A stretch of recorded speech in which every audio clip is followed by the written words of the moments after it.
একটা গাড়ির ওয়ারিং এর কাজ করতেছি, ওয়ালটন গাড়ি ওয়ারিং এর কাজ, ওয়ারিং এর প্রবলেম, ওয়ারিংটা গাড়িটার ফল্ট হয়ে গেছে।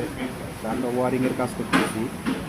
গাড়িটার ব্যাটারি চার্জ ওঠে না, হেডলাইটের সমস্যা সমাধান করে দিচ্ছি। লাইন টাইনগুলো সব আউট হয়ে গেছে, তাহলে ওকে করে দেবো। পুরো ওয়ারিংটা কাজ করে দিতে লাগছি, পুরো ওয়ারিংটা প্রবলেম। পুরোনো গাড়ি হয়ে গেলে ওয়ারিংয়ের সমস্যা দেখায়।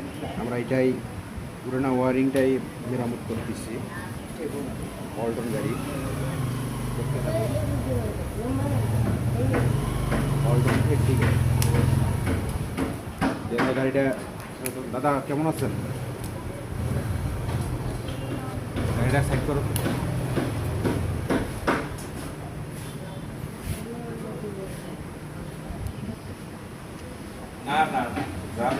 গাড়িখান